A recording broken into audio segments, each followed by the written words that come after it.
Well, hello, friends. David Vos here. Oh, buddy, it's a beautiful day in Oklahoma. And it's just nice, clear skies, and it's not really that warm out anymore. It's just like fall temperature, so it's wonderful. And I got everything done so I can get on here and talk to you guys for about an hour on this little podcast as we do. What do you want to talk about? The price of tea in China? I don't I don't want to. Perhaps some of you would like to do that because, you may be into purchasing some tea in a short term. And you're wondering what the price could be so that you can fill out your portfolio. But personally, even if I had stock in tea,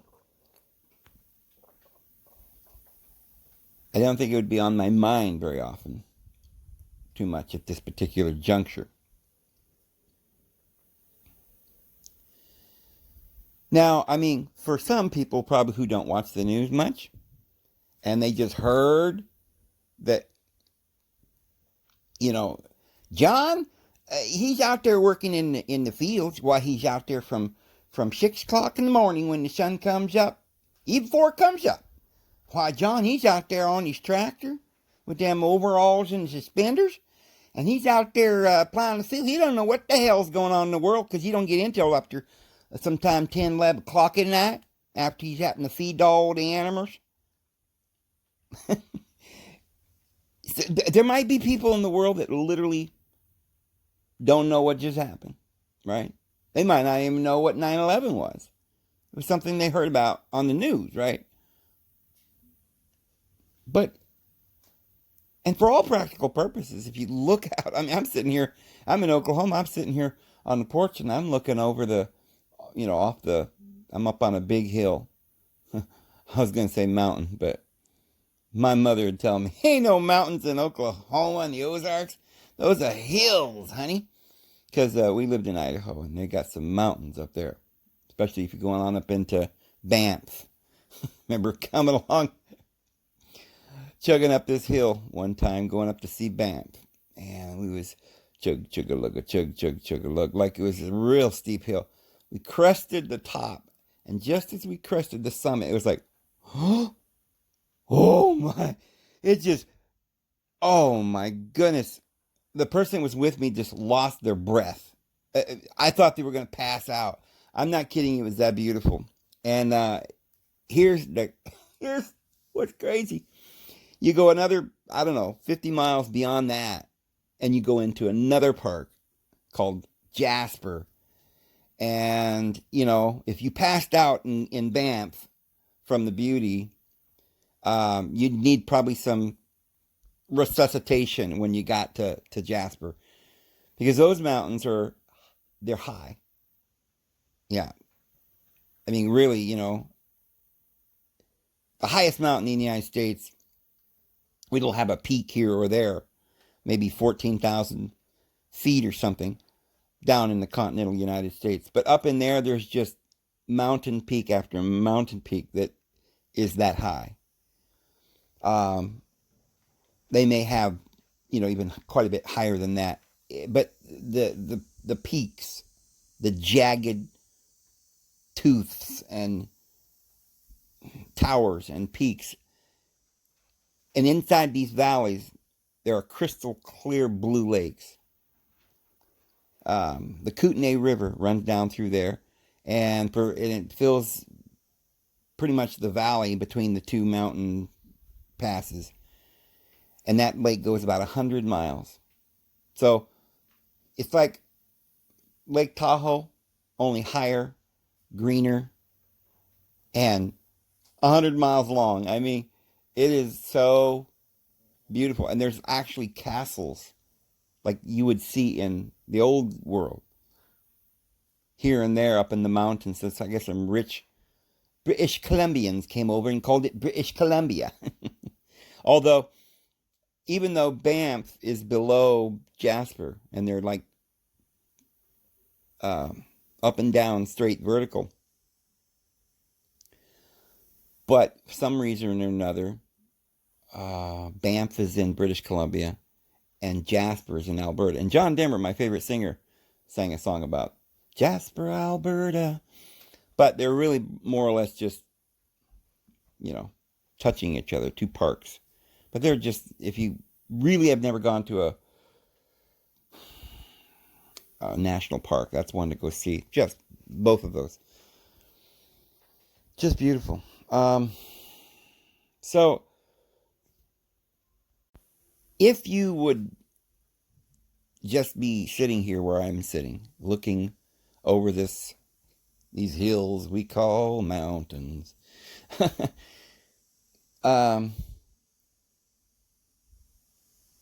it's quite lovely. It really is. It's beautiful. I mean, it's just I have a beautiful view looking down over the valley, and really gives you quite an illusion that up on the mountain, and then I'm looking off, and it's just lovely. But if you did not know what was going on in the world, and you were here with me in Oklahoma, you probably wouldn't know unless somebody told you that the world was about to end. And I've sat here literally with thoughts in my head. Now I don't mean I'm sitting around scared and thinking about it all the time, but it occurred to me a couple times as I sat here on this porch when I sort of recollected watching that movie Mad Max, and I remember how after a while they ran out of gas. People had dug up gas. They'd siphoned the gas out of the gas stations right down to the last little gallon to try and get their old car started and run.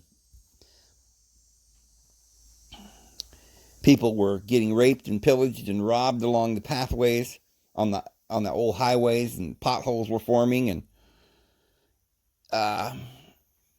if you got caught out there in no man's land, they robbed you, they beat you, and probably murdered you. And then when it got real bad, the people who, they've been showing us these kinds of movies, zombies and Dawn of the Dead and 28 Days or something, getting us into this, morbidity, this ridiculousness, this end time scenario. I guess that's their version. But I've actually envisioned or had thoughts. I don't know when it was, like a few days ago, I was having this thought. And I was thinking, what is it going to be like? I was thinking, first of all, in the future, just a short time from now. And I was thinking, could I really be sitting up on this mountain, listening, with one eye peeled, making sure the tanks don't come, or the rioters, or the zombies.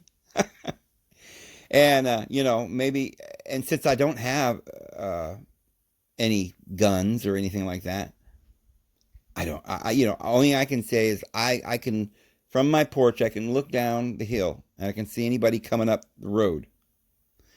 And if they were coming up the fence line or around the back, my dogs would be barking. Now, I'll tell you what, a little story, and I'm not trying to tell you I'm paranoid or anything like that, because I'm just telling you honest truth. I don't sit around thinking about this all the time. But this is true. This actually happened to me the other day.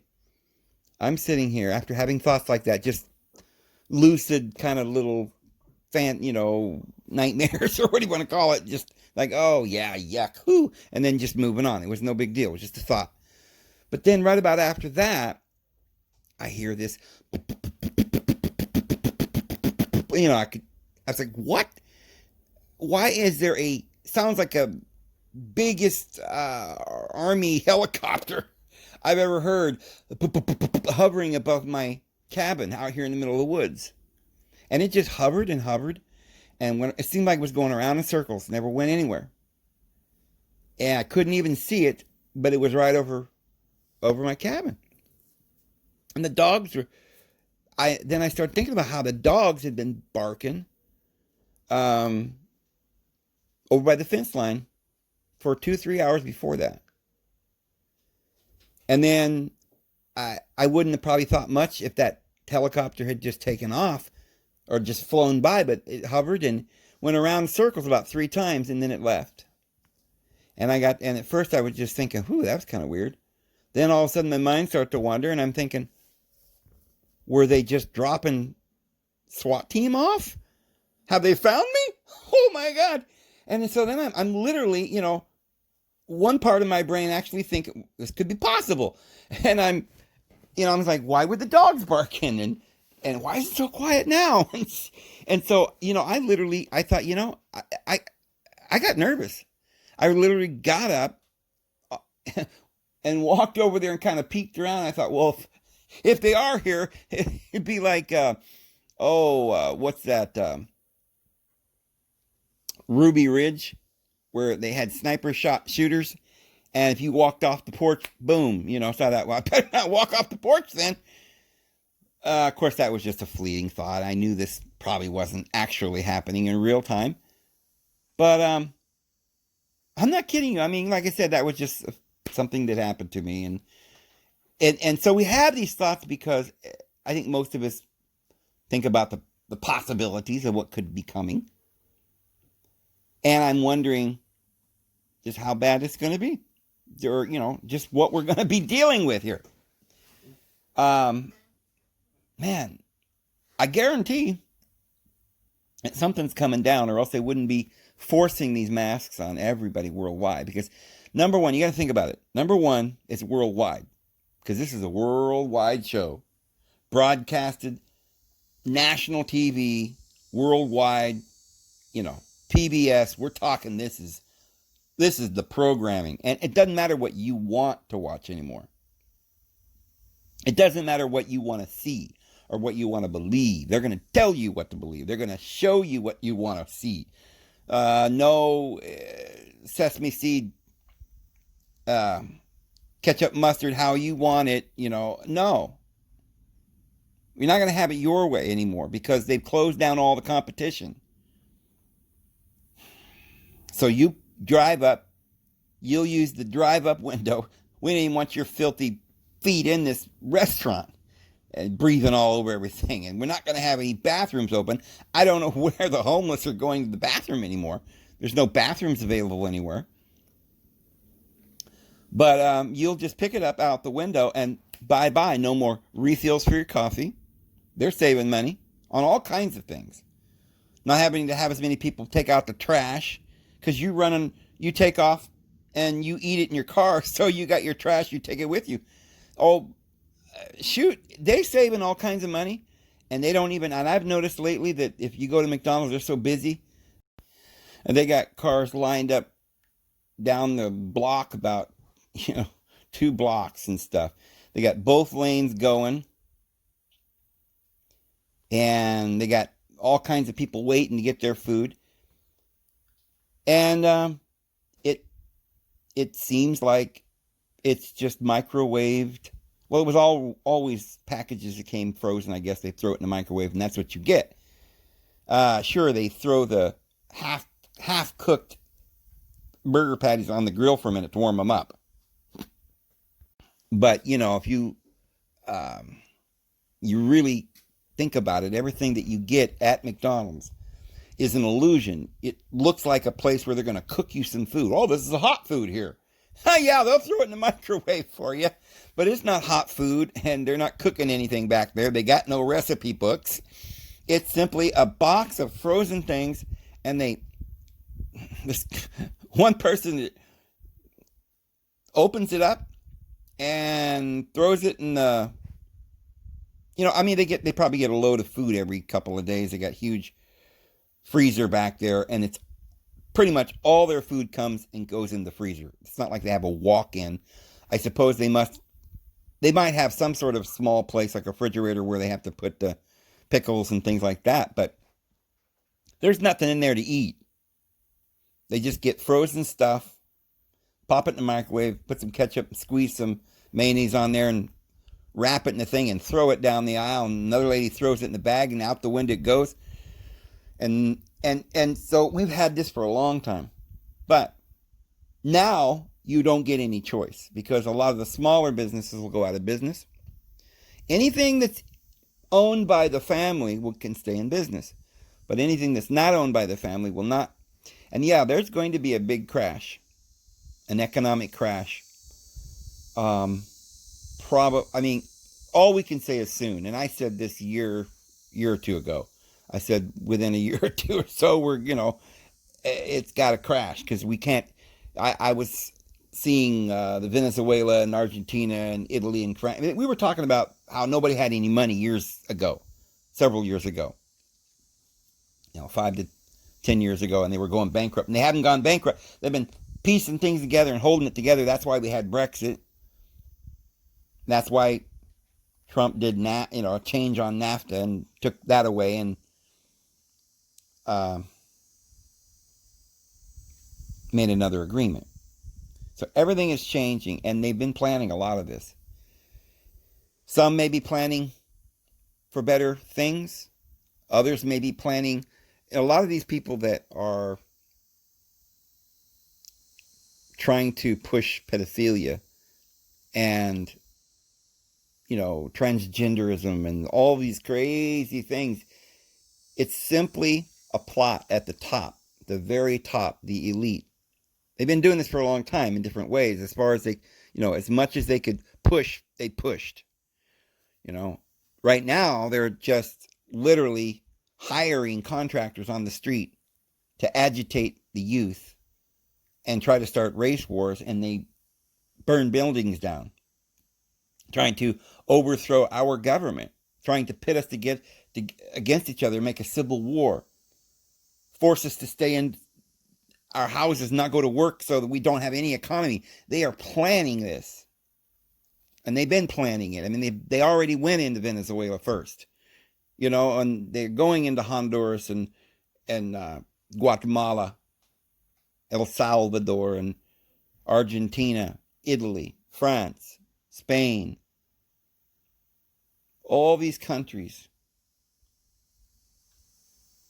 they are just more or less the liberal experiments, just like California, Washington, Oregon. Now, why California, Washington, Oregon? Well, aside from the fact that they're beautiful states, New York,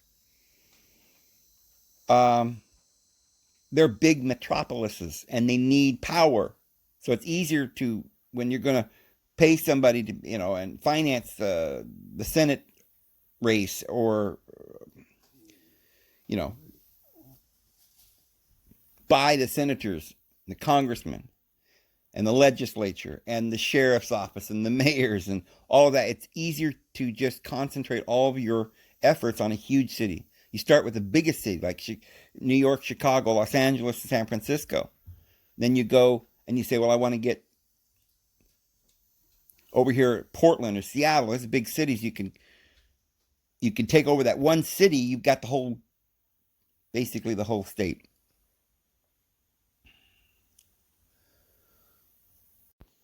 Then it's a lot easier to, instead of just spreading the United States with their efforts, to concentrate on large metropolises, especially metropolises that have some sort of headquarters of power, like Los Angeles has Hollywood, and that's a huge influence on the world.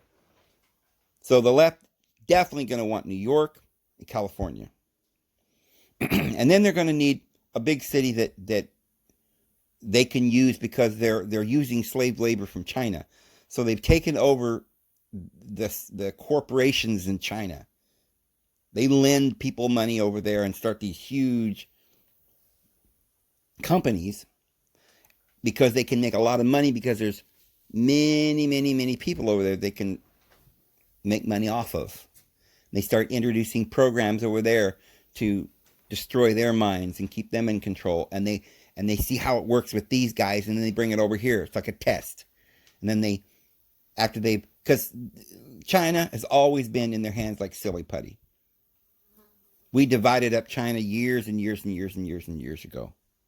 We still went over there and we took over Hong Kong and said, this is ours. And then everything was made in Hong Kong. And then we had a war in Korea and claimed that, oh, well, we didn't win and they didn't win. Let's make a deal. We already owned China. It was a psyop. They needed the duality. They needed us to believe there's communism and then there's capitalism. It was the same elite running them both. Dog and pony show. And that's why the North Korean flag is red, white, and blue, my friends. Because it was a scam, a psyop. North Korea, South Korea. We wanted the North Koreans to bear, they never starved to death. We made sure they had food, but we wanted that to be a poor society as a poor example of dictatorships, and that's just bad because they don't want anybody coming up as a dictator in the United States that might be a good person by some accident. They've got to have control with their minions. And they want you to believe that they're into something good like democracy. What's not really democracy, it's a corporate socialism that we got over here that's really running the entire world. But, you know, they've been telling us what they're going to do. We can watch them do it. They went into Russia in the Bolshevik Revolution and boom, took that country lock, stock, and barrel. They had all points of power. And we wonder, what's the KGB, Dave? Why, it must be to protect their country from bad people. No, they owned all the other countries. They don't need to protect themselves from bad people. They need to have institutions of spying and keeping things classified, hidden from us to carry out their clandestine designs. There was no NASA program over here for exploration to the stars. That was a program to put satellites in the air, which is your prison. You were building your own prison, and you did a damn good job, America. And when they said, hey, we're going to put some more pornography and violence on your television, you said, oh, that's all right. It's going to be on after midnight, right? Oh, okay, fine. Then it'll be all right. We won't say anything. Oh, there's going to be like some sort of sick, psychopathic indoctrination that everybody should be pedophiles and we should glorify evil, violence. Oh, well, that's all right. Then just go ahead because it's only going to be on after midnight, right? And you got to have a parent present. You got to sign a thing on the bottom that says, you know, only parents can see this. Of course, it's going to be plastered inside your home over the cable. Oh, they can't go to the theater and watch violence, but they can stay home and in their own little house, in their den with the shag carpet and the remote control, they can watch Zippy the vampire murder up the whole town, right?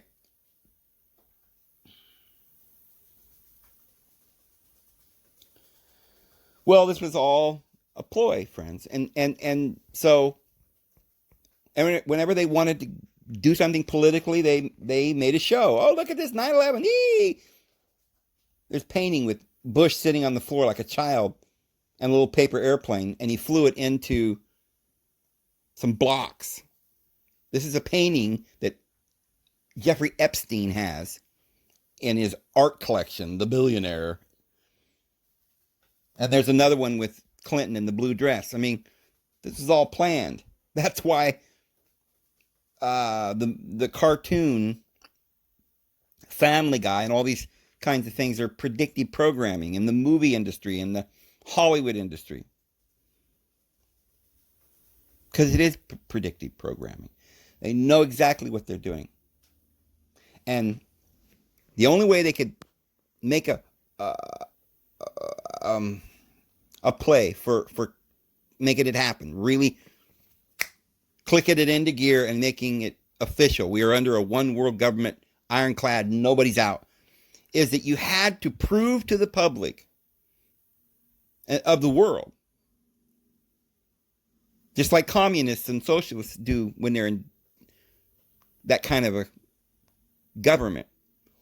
They'll go out with tanks in the streets and put a rebellion down and just crush them and murder everybody.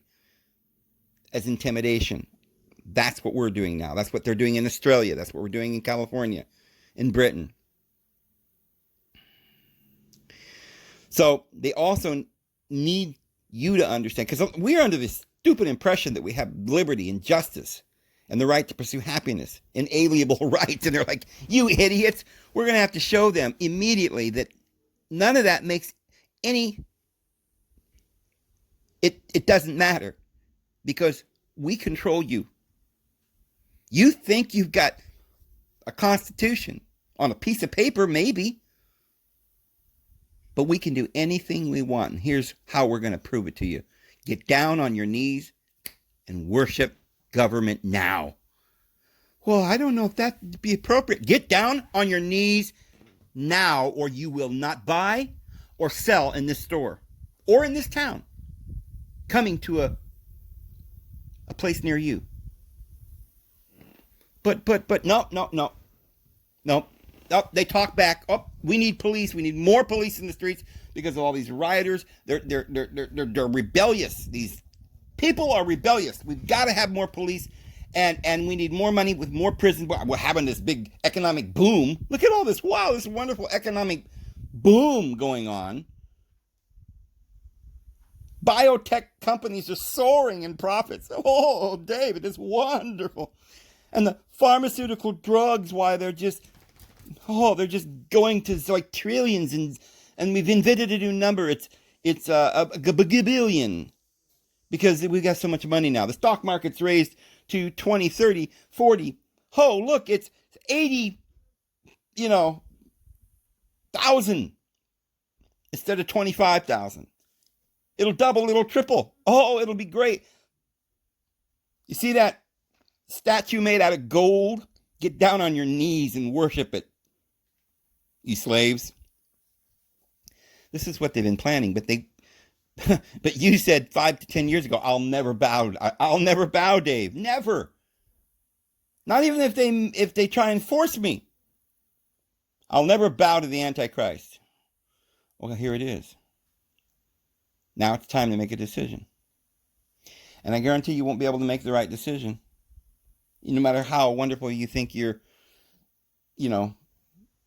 heart is, and how good intentioned you may be, and how well matured and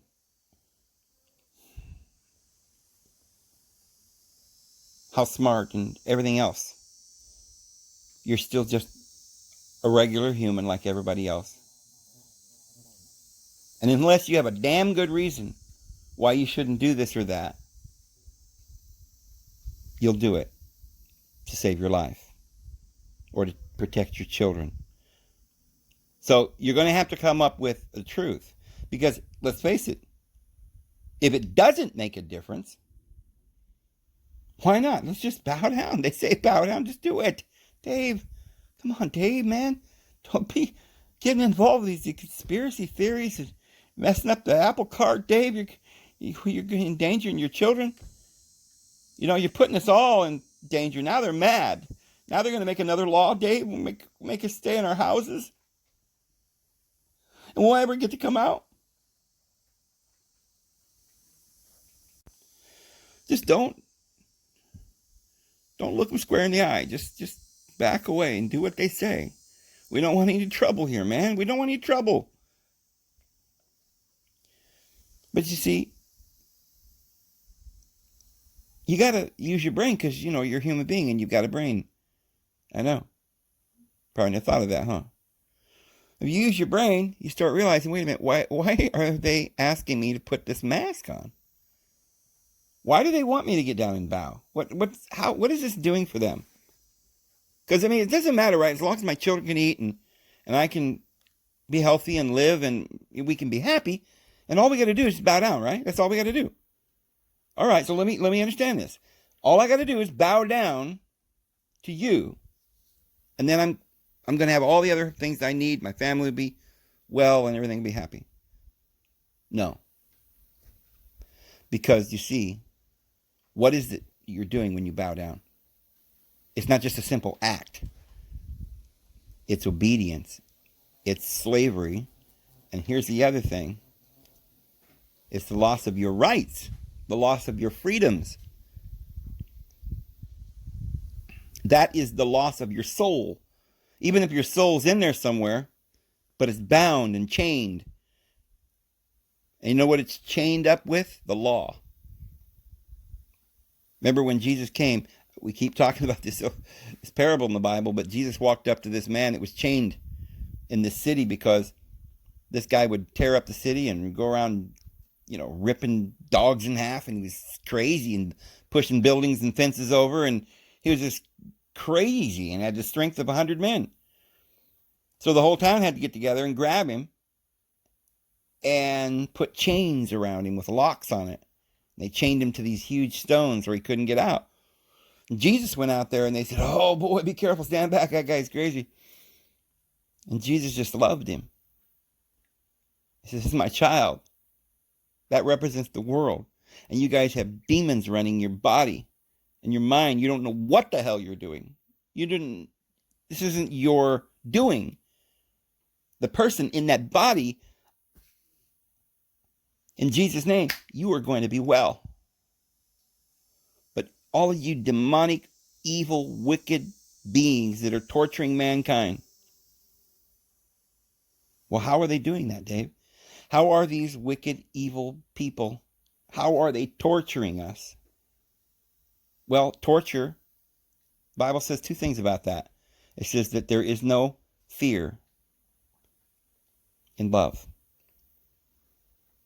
And that fear has torment. Now, fear, it also says in the Bible, is the fear of judgment, the fear of, guilt, the fear of being punished, the fear of discipline and the suffering that comes with it. See? So, we have nothing to be afraid of because we don't have any condemnation. Why? Because we're not under any law. Because, you see, death is the curse of the law. And the Apostle Paul says the law was a curse and bondage. And there was no redemption because the law could not be kept if one did not keep it. You cannot have your cake and eat it too. If you're under law, you're under death. Only if you're under grace can you really be saved. Because then you don't owe anything. The price is paid and you're free. If you're not free, then you're dead. And so this is exactly the plot that they have in mind. They're trying to take your life. They would like you to be their slave. They would like to have power over you. But they must get you to submit. So they're going to start by saying, look, once you become our slave, we're going to give you a nice car, a nice apartment, a house, and, drugs or whatever you might need. Longer life by at least 12 days. Okay? Oh, it'll be torturous. We'll have you in a white gown, down on the gurney. But don't worry. We'll have a pill for that. You can spend the rest of, your retirement years hunching around and tripping and can't bend over and in great pain and in and out of the hospital, and we'll empty your bank account as well. No extra charge.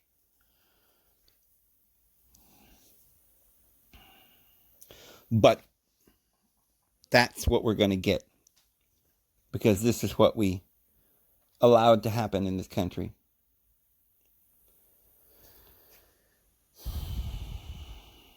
And this is what we've allowed to happen in the world.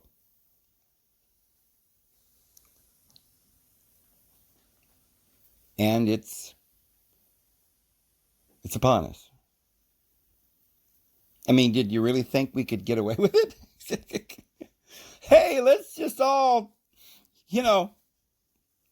steal money from the poor, give it to the rich,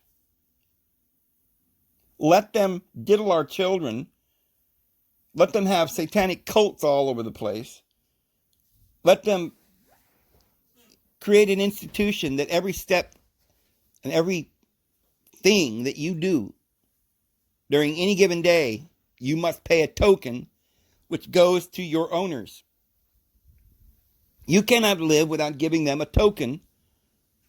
And then, once you've given them the token, you haven't paid your debt to society yet. Now we need you to get down on your knees and prove that you're a patriot. All right? When the police come and ask you your name, you stand up straight, soldier. And you salute.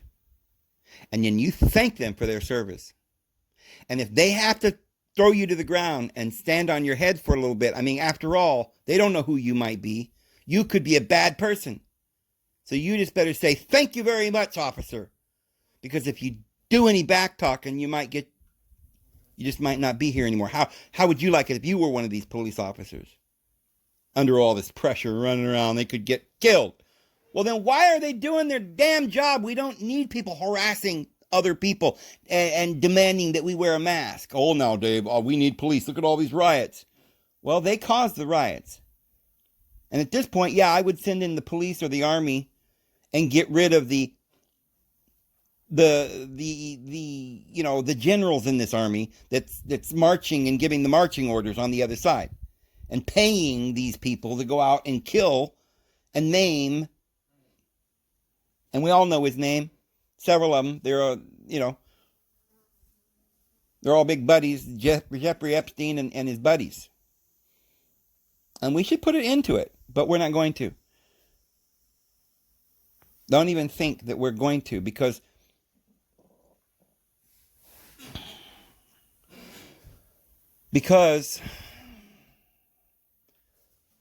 that fear. And the fear comes from the law. The norms. You must.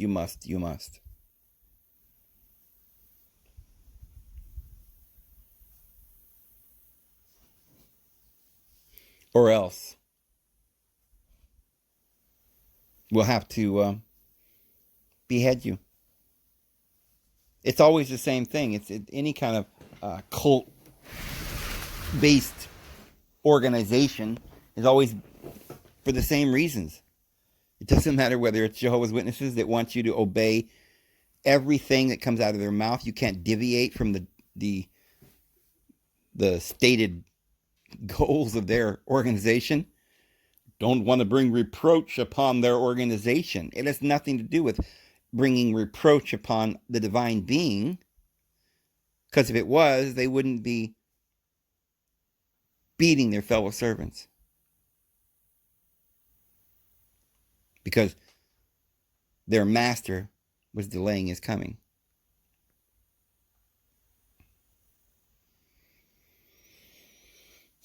And they wouldn't be so slow to understand if you were trying to explain to them that they got a all expense paid vacation to Jasper, Alberta. They'd understand how many miles it took to get there. They'd understand how many souvenirs they were going to buy and all the best restaurants. They know exactly how to dial up the number on the phone to get the best reservations at the best restaurants in the best castles.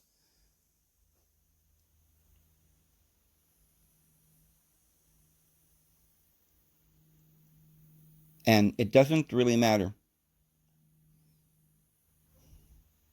that none of this is really appropriate. It's selfish. We can't go through life.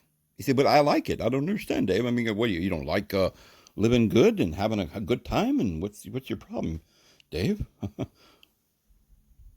what are you, a hermit? You got to get out and have fun, Dave. Well, here's the thing. Your fun is killing you. It's killing the children. What do you really want? Is there anything wrong with driving a nice car, a brand new car, with silver chrome wheels?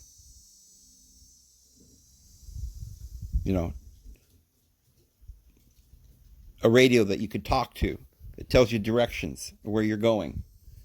No, there's nothing wrong with that at all. The problem is how you got that car. You had to go to a small country and enslave them with communist-style laws of intimidation, with whips, forcing them to go to work every day, otherwise they wouldn't eat. Their children couldn't eat. So they make $1 a day and give you a stipends and drop it off at the corner.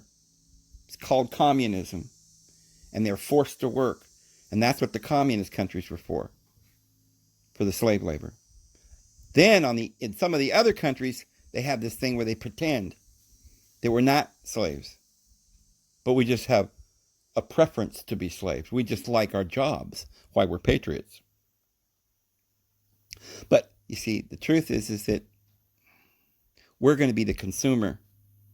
Without the consumer, they couldn't exist. The elite, the ones who are going to take all of the money from the millions of slave workers that funnel into the middle class's pockets, and then they go out and buy all these expensive gadgets and things, which is just their little treat, so that they'll continue to spout from the pulpit how important it is to get down on your knees and worship government and go to your doctor and get your shots and put your mask on and hunker down in your basement.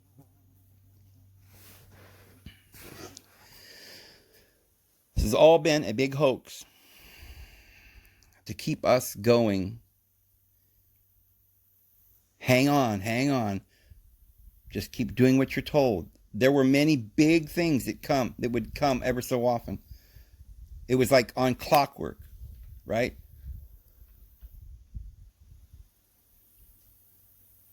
Just, there's terrorists, there's suicide bombers, therefore we've got to go out and drop a bomb over there. Oh, now they've dropped a bomb on us, so now we got to go wipe out the whole Middle East. See, we had justification. Oh, look at that. There's all these terrible white supremacists over there in America. They're just doing so many bad things. Where, Dave? Where's that happening? Oh, don't you see? Oh, well, darn it. We're trying to get somebody to... So, they do a Waco thing or a Timothy McVeigh to make us somehow think, well, it must be a big problem with these white guys. I'll tell you something. This is going to blow your mind. Did you know that the KKK is still alive and well? Much more in front of you than you know, too. I mean, every day they're in the news right now. Did you know it's actually the KKK that's doing all of the riots and causing all of the trouble and burning down the cities? Did you know that? What are you talking about, Dave? Well, you see, there was a time in history where the KKK, the super race of the Nazi party, there was a time when the best way to intimidate the public was to say, hey, we're in your neighborhood. We're going to burn down a cross over here across the street just to intimidate you. We're here. We're present. Let you guys know we're coming for you. Well, then that got out of vogue and people started, not liking them and hating. And they thought, well, this isn't good. We need a little bit more reverse psychology, right? We ain't going to let people see the face of evil as a white guy with a white hood. So we'll turn it around and we'll hire these grunts over here to do the violent acts and burn down the cities. We'll hire them to do it, but we'll hire people and put a black robe on them and make it all dark and call it something to do with, instead of white stuff, we'll call it black stuff. We'll say it's Black Lives Matter. There's no black people doing anything. There's no black people starting a KKK cult or a BLM or Antifa. All that is orchestrated by billionaires. The same people that orchestrated the KKK. It's exactly the same people. They just shifted tactics. Now when you see people rioting and doing bad things, you think, oh, black. It's these Black Lives Matter guys. Oh, it's these Antifa socialists. They're the bad guys. They don't want you to be a socialist. They want you to be a slave.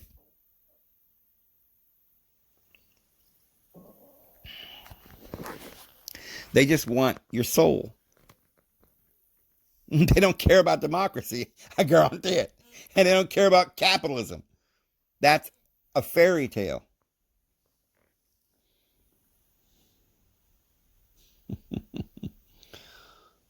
So what, Dave? What do we do? Well, there's nothing you can do but be awake. I mean, that's the only thing you can do is wake up. Be aware. I mean, if we were walking, running down a long hallway and it was damp and cold. We didn't know where we were. We just woke up and we're in a tunnel and there's very little light and we're running down this tunnel because we hear people coming from the other direction. We're scared out of our mind. We don't know what's going on. All right, we don't know if this is fatal or did we just got knocked in the head and somebody spiked our drink and took us down the road and we were tied up in the back of somebody's truck and we fell out and now we're free or do we trust that, we have no idea what to do. We're down here in a tunnel. Maybe all the people in this underground thing is a cult and we got to hide from whoever. That's what I would do. I would hide. But you don't know. You might, there might be good people down here. We don't know. So that's why the best thing that you can do is, don't look good, and you're a little panicked and you're worried about the situation, but still, the best thing to do is find out what is going on. Because it all depends on where you're at as to whether or not you should go and try to get help. Do you trust these people?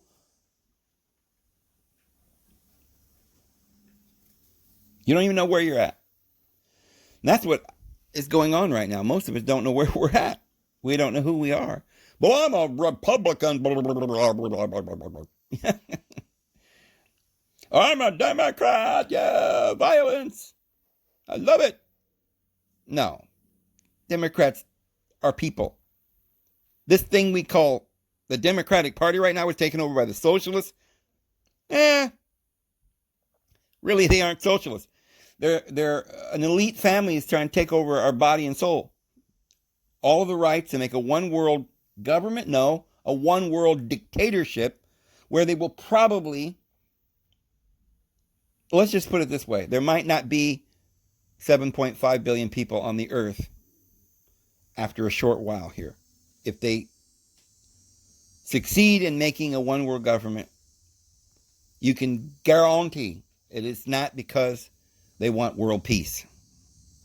They just want world dominance. They would just want world extreme universal power.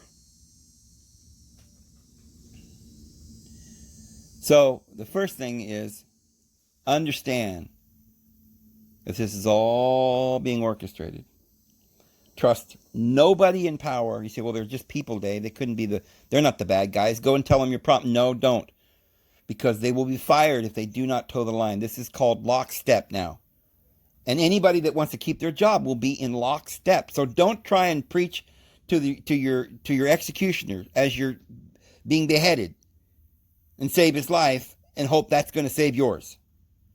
Because if he's gotten that far, that he's worked his way up as the chief beheader, he's probably not going to listen to you. The best thing is to be calm, understand what's going on. You're a child of the living divine being. You're about to have exaltation. You stand firm. This was all written about in a holy book. The script was written long ago. And it was all written about you.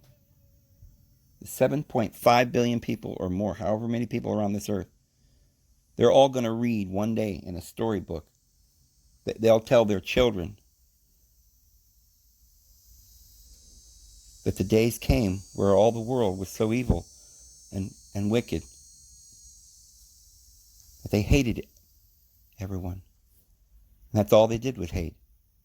They hated their fathers and they hated their mothers. And the fathers hated their children. And they all wanted jobs. And that's all they wanted was jobs.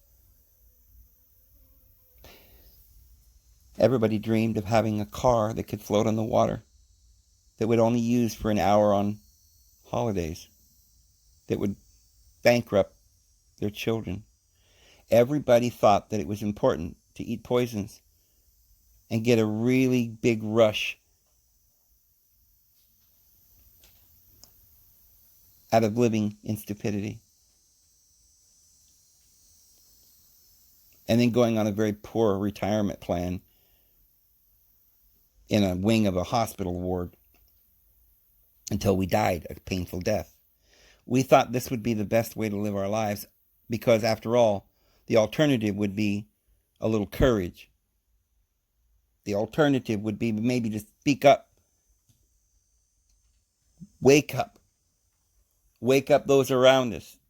Speak the truth.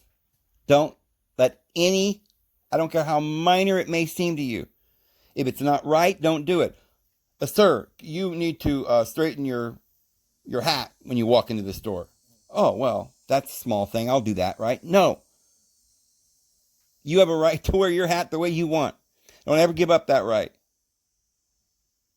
We're slowly being crucified.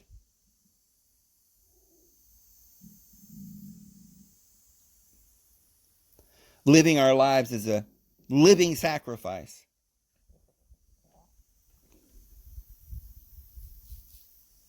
As it says, they were sighing and groaning in their hearts day and night. And those are the ones that he put the seal of the living God on their foreheads. Read the book of Ezekiel. Show me. The angel came down with the writer's inkhorn to make the mark, the seal of God on your forehead, to give you the Holy Spirit. So you're going to be the chosen. You're going to be the elect. You're going to get through this. And the angels are coming down to see who is the one. Well, John, the Apostle John, had already answered that. Hereby we know that we are in him if we have love. So if you love your neighbor, then you're in him.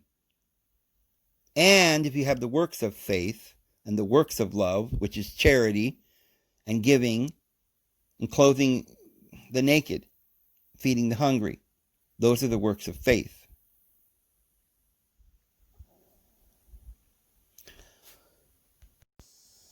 So another way that we can know is what the prophet Ezekiel told us, is that the Holy Spirit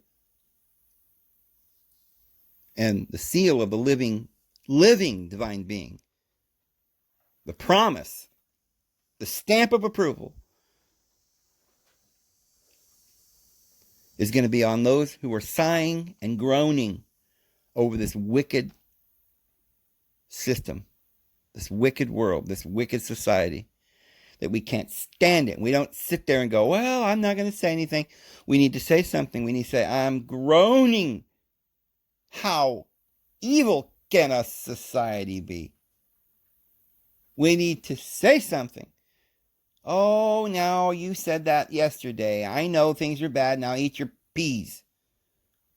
I'm sorry, but it's hard to get through this plate of peas without saying how freaking stupid this world is. Making sure that everybody knows that this isn't right. We don't just go around like it's a new normal. Because you've got to wake people up. You only have a short time, a very, very small window. So let everybody know. Now, it doesn't mean that you're going to badger them because you don't want to lose them. You got to have the art of teaching. But we do have to let our light shine. We have to tell as many people as we can, because this is the last hour, my friends. The hour for judgment. We're all going to appear before the judgment seat of Christ. And here we are. Now we have a decision. Because actually that's what the word judgment means. In Greek, it's crisis. We have that word. It's a literal crisis. And when you have a crisis, what is that? It means it's a point of no return. You come to the end. It is now time. You will make a decision. That's what crisis means.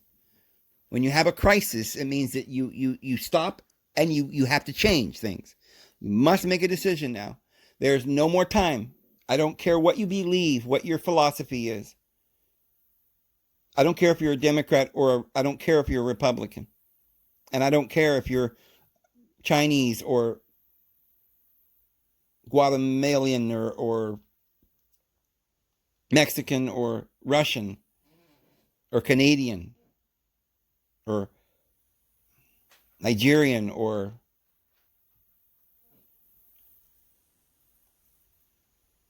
Egyptian or whatever.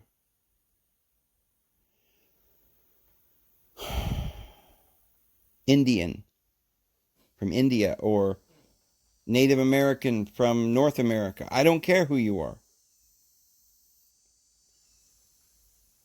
You're going to have to make a decision. I mean, you have to. It doesn't matter whether you want to or not. Because they're going to demand a decision from you. Will you worship this world, this government, where people tell you what to do, where you call some guy your father or your ruler? Jesus said, don't call any man your... Basically, he meant somebody the boss of you. Ain't nobody the boss of you. Why? How do we know that's what he means? Because he says you call everybody your brother or your sister. You're all brothers and sisters, Jesus said. So you don't need somebody to be a rabbi or to be a master, to be a teacher over you, to be telling you what to do. Because he said you don't need a man to teach you. But I'm going to send you the Holy Spirit, and she, feminine gender, will teach you all things. And it's in every language. She, the Holy Spirit is a she in every language. Except there in the Koine Greek, where it is translated, should be translated in the feminine gender because of that, because it's a feminine gender word. But in the Koine Greek, it's called neuter, so that you have to supply the gender yourself. But it's definitely a feminine gender, and it's definitely referring to Proverbs 8, where it is a feminine gender, a woman named Sophia, that is the architect of the universe and the great teacher who gives you the wisdom when you call and cry out to her, because she was the one who will teach you. And that's why there is a Father and a Son, and the Holy Spirit is a wife, because you don't have a son without a father and a mother. Those ancient symbols that you look at, that you see in the paintings and stuff with a dove, that represented that word there in Genesis chapter 1, verse 2, where it says that the Holy Spirit hovered over the waters like a dove, brooding over her children. And that word in the Hebrew is feminine gender. It's not supposed to mean a neutered, personless, soulless, powerful, like Jehovah's Witnesses say. It's just a personal, active force of God. No, it's a person. They had a child. And it's a feminine thing. And so, this is why the Apostle Paul says that our mother is in heaven. And she is free. And so, like our mother, we are free. We are free, divine beings. Yeah, we're not... I know the Old Testament says, I am God and there is no other God. I am the Savior. I recognize nothing. That's Yahweh. Because he says, I am jealous. That is my name. I don't recognize no other gods. I am the God of vengeance. I will repay. I will murder every person on the face of the earth. I will come down in the latter days and judge the world. And this is why he comes out of the bottomless pit. The one who was and is not, but comes out of the bottomless pit and sends off and ascends into destruction. But Jesus, the true I am, he is the one who was and is present or is coming in the parousia. He's the first and last, the true I am, the true divine, the only begotten of the Father. And that is what we have to choose. We have to choose the only begotten world, the true world, the actual world, the reality, which is love, which is within us, and reject the lie. There's nothing more we can do for this world. Get out of her, my people, if you don't want to share with her in her sins, and partake of her plagues. And her sin, the biggest sin that it mentions in Revelation 18, and it mentions it twice in the book of Revelation, is her sorcery. That's how they translate it. But if you look in the Greek word is pharmaceutical. So her pharmaceutical drugs, that is what she deceived the world with. And that's what's happening. We're being deceived. But you still got time. Shake your head. Just shake it. Close your eyes and say, I'm gonna wake up now. I'm gonna start loving people and tell people the truth, because we ain't got much time.